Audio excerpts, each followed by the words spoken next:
রব্বুল আলামিন বলেন ফাইন্না মাআল উসরি ইউসরা, ইন্না মাআল উসরি ইউসরা, ভয় পেও না, চিন্তা করো না, কষ্টের সাথেই আমি রেখে দিয়েছি স্বস্তি। সুবহানাল্লাহ বলেন। মুমিন জীবনে বিপদ যত বেশি, কষ্ট যত বেশি, তার সামনে সফলতা তার চেয়েও বেশি, ঠিক কিনা বলেন? কারণ বিশ্বাসীরা জানে রাত্রি যত গভীর হয় সুবহে সাদিকের সময় তত আগাতে থাকে। গর্ভবতী নারীর পেটের ব্যথা যত বাড়তে থাকে, ঘরে নতুন মেহমান আগমনের সময় ঘনাতে থাকে। মুমিনদের উপর বিপদ, অত্যাচার, আপদ, পরীক্ষা যত বাড়তে থাকে, কালেমার পতাকা উড্ডয়নের সময় কাছে আসতে থাকে। বিশ্বাসীদের এগুলো হিসাব মেলানো অনেক আগে, এগুলো অনেক আগে হিসাব মেলানো। দুঃখ যত বেশি, পরীক্ষা যত বেশি, কষ্ট যত বেশি, সুখের সময় তত কাছাকাছি চিল্লায় বলতে হবে, ঠিক কিনা? এই জন্য মুমিন জীবনে পরীক্ষা বেশি, মুমিনদের হতাশা নাই, মুমিনরা নিরাশ হয় না, হতাশ হয় কাফিররা। মুমিনরা কখনো হাল ছেড়ে দেয় না, মুমিনরা ভরসা রাখে একজনের উপর, তিনি কে? পরীক্ষা থাকবে, এই বিপদ থেকে আমাদেরকে উদ্ধার করবেন একজন, তিনি কে? আমরা শুধু আল্লাহর উপরই ভরসা রাখবো। রাজি আছেন তো? চাইবো একজন সত্তার কাছে, আওয়াজ করে বলুন, তিনি কে? একজন সত্তার কাছে চাইবে। বিশ্বনবী ওনার চাচাতো ভাই আব্দুল্লাহ ইবনে আব্বাস রাদিয়াল্লাহু তাআলা আনহুকে বললেন, ইয়া আব্দুল্লাহ ইবনুল আব্বাস, হে আব্দুল্লাহ ইবনে আব্বাস, ইযা সাআলতা ফাসআলিল্লাহ, যখন চাইবে আল্লাহর কাছে চাও। ও আব্দুল্লাহ, যখন চাইবা আল্লাহর কাছে চাও। ওয়া ইযা ইসতাআনতা ফাসতাইন বিল্লাহ, যখন সাহায্য চাইবা আল্লাহর কাছে ফরিয়াদ করো। জেনে রেখো ও আব্দুল্লাহ, ওয়ালাম আন্নাল উম্মাতা লাউ ইজতামাআত আলা আন ইয়ানফাউকা বিশাইইন লাম ইয়ানফাউকা ইল্লা বিশাইইন ক্বাদ কাতাবাহু আল্লাহু লাক।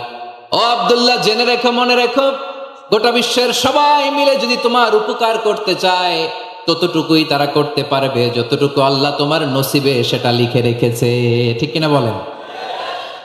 আর যদি গোটা বিশ্বের সবাই মিলে তোমার বিরুদ্ধে কনস্পাইরেসি করে, ষড়যন্ত্র করে, গোটা বিশ্বের সবাই মিলেও যদি তোমার ক্ষতি করতে চায় ততটুকুই শুধু পারবে যেটা আল্লাহ তোমার জন্য বরাদ্দ রেখেছে।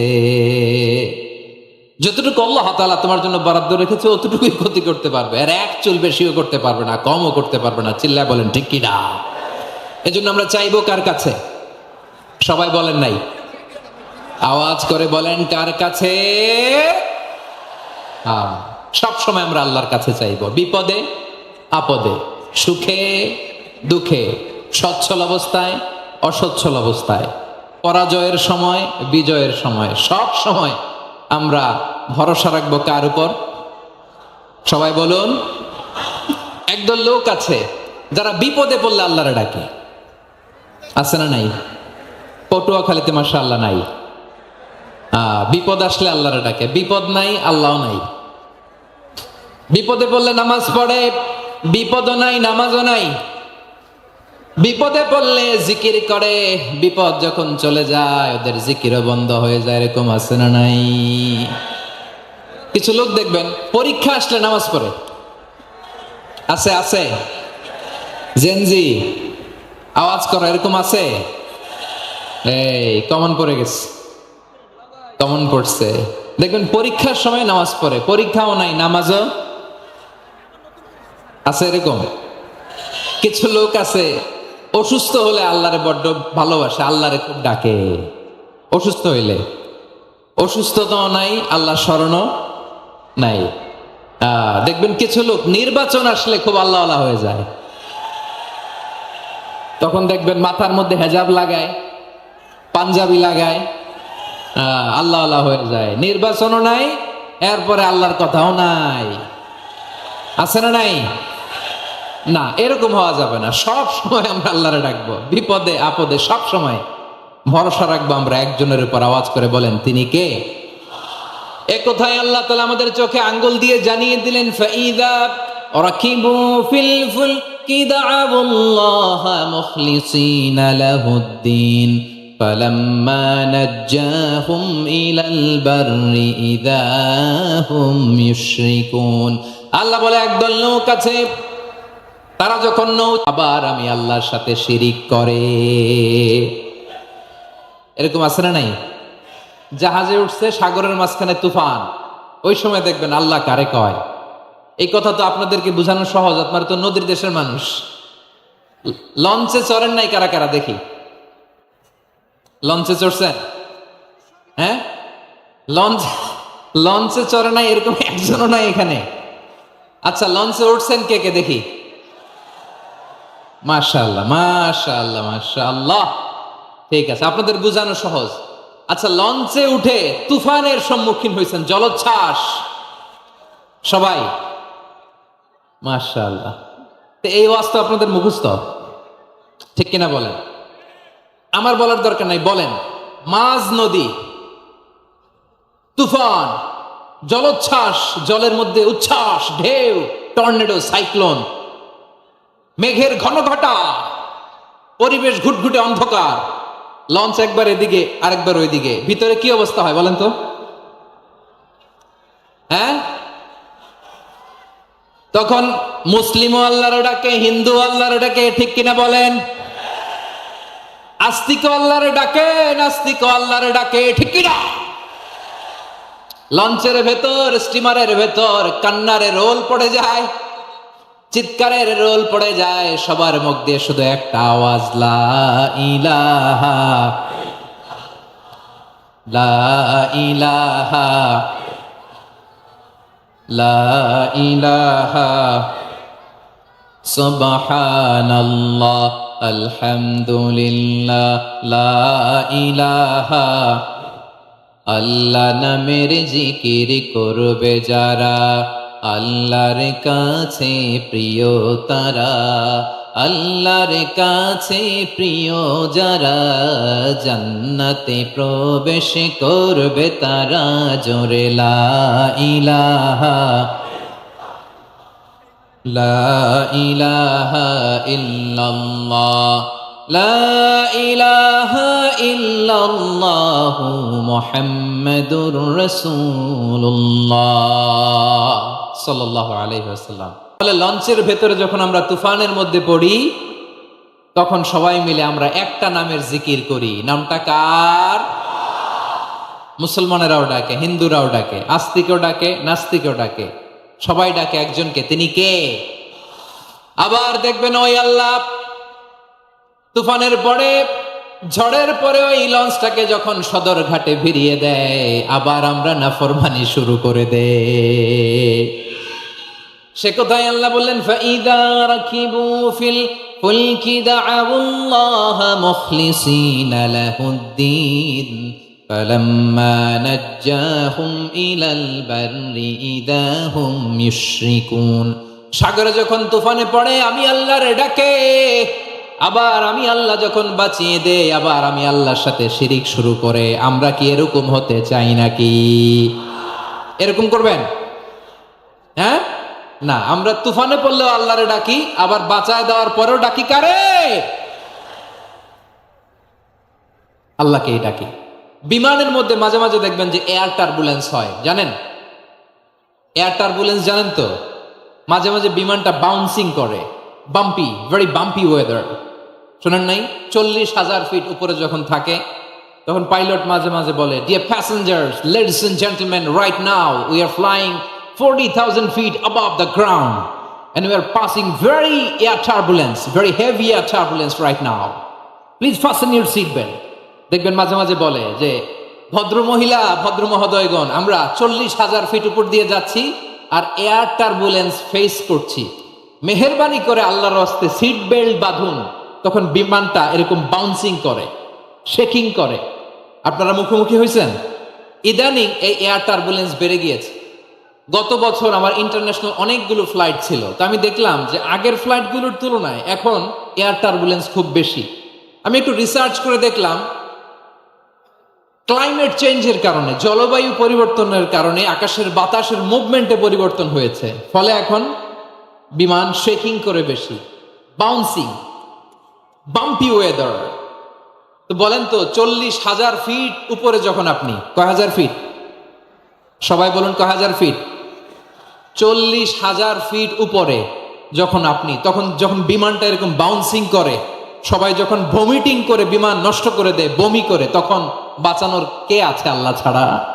কেউ আছে? ওই মুহূর্তেও সবাই মিলে একজন ডাকে আওয়াজ করে বলেন তিনি কে? মাঝে মাঝে কিছু সোশ্যাল মিডিয়ায় কিছু ভিডিও পাওয়া যায় যে হেভি যখন এয়ার টার্বুলেন্স হয়, 10 সেকেন্ড 15 সেকেন্ডের কিছু ভিডিও পাওয়া যায়, বিমানটা এরকম বাউন্সিং করছে, বাম্পি ওয়েদার, কাঁপছে, মানুষগুলো বমি করছে, অক্সিজেন মাস্কগুলো সব ঝুলে পড়েছে, বিমানটা শুধু কাঁপছে। তখন দেখবেন বিমানের ভেতরেও এরকম লঞ্চের মতো চিৎকার আছে না নাই? বিমানের ভেতরেও তখন চিৎকার।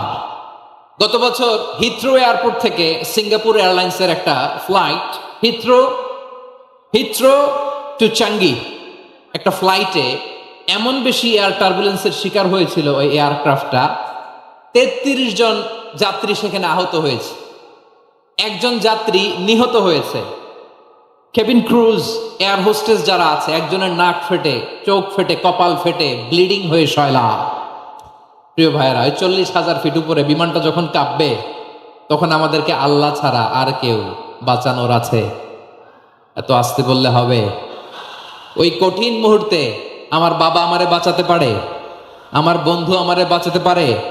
এই গ্রাউন্ডে, জমিনের বুকে আমার প্রোটোকল, আমার ক্ষমতা, আমার দাম্ভিকতা, কোনো কিছু আমারে বাঁচাতে পারে একজন ছাড়া। চিল্লায় বলতে হবে তিনি কে? সে আল্লাহ বললেন, গোলাম আমি বিপদের সময় ঠিকই তোমাদের বাঁচিয়ে দেই। ওই বিমানের ভেতরে 40,000 ফিট উপরে যখন তোমরা এয়ার টার্বুলেন্সের শিকার হও, তখন নাস্তিকও আল্লাহরে ডাকে, হিন্দু আল্লাহরে ডাকে। জোরে বলেন ঠিক কিনা? আবার বিমানটা যখন শান্ত হয়ে যায়, একটু পরেই বিমানের স্ক্রিনের মধ্যে হিন্দি সিনেমা খোঁজে। বিমানের স্ক্রিনে কিন্তু বিশাল ওখানে আফলাম ফিল্মের একেবারে বোঝাই করা। বিমানটা শান্ত হলে আবার হিন্দি সিনেমা দেখা শুরু করে। একটু আগে ডাকছিল কারে? দেখবেন বাংলাদেশে আমাদের ক্রিকেটাররা যখন অন্য কোনো দেশের সাথে খেলে, অনেক সময় এমন হয় বল বাকি একটা, রান দরকার 6টা। বল বাকি কয়টা? পটুয়াখালী বুঝে নাই বোধহয়। বল বাকি কয়টা, রান দরকার। আপনি দেখবেন ক্যামেরাম্যান তখন গ্যালারিতে খালি দেখায় দর্শকদের যে কি অস্থিরতা। হিপ হপ স্টাইলের মেয়েটা, যে মেয়েটার ওড়না এতক্ষণ ছিল গলায়, এতক্ষণ কই ছিল, ওই মেয়েটা দেখবেন ওড়নাটা টেনে মাথায় দিয়ে এরকম মুনাজাত ধরতেছে, আল্লাহ আল্লাহ, একটা ছক্কা, আল্লাহ আল্লাহ, আমার লাল সবুজের পতাকারে তুমি অপমানিত কইরো না আল্লাহ, ইন্ডিয়ার সাথে আমাদের খেলা, আল্লাহ আল্লাহ, একটা ছক্কা, একটা। পুরো পুরো খেলা জুড়ে এই মেয়ের ওড়না ছিল গলায়, কিন্তু যখন 1 বলে 6 রান দরকার, ওড়না চলে আসছে কোথায়? মাথায়। আবার মুনাজাত আছে না নেই?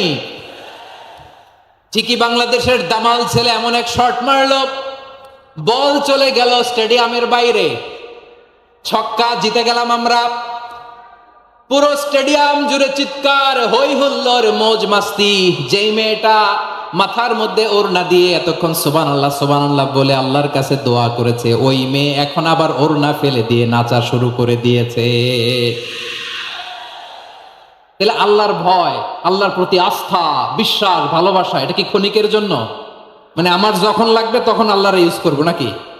হ্যাঁ, বিপদে আপদে, সুখের সময় দুঃখের সময়, সচ্ছল অসচ্ছল অবস্থায় বিশ্বাসীরা ভরসা রাখে একজনের উপর। চিৎকার করে বলে পটুয়াখালী তিনি কে? সে আল্লাহ বললেন, গোলাম মনে করো না জাহাজ থেকে সদরঘাটে ভিড়িয়ে দিলাম তুমি নিরাপদ হয়ে গেছো। মনে করো না 40,000 ফিট থেকে সেফ ল্যান্ডিং এর পরে এয়ারপোর্টে নেমে গেলেই তুমি নিরাপদ হয়ে গেছো। ও মিয়া, বিপদ কি শুধু সাগরে আর আকাশে? ঘরের ভেতরও বিপদ আসতে পারে কি পারে না?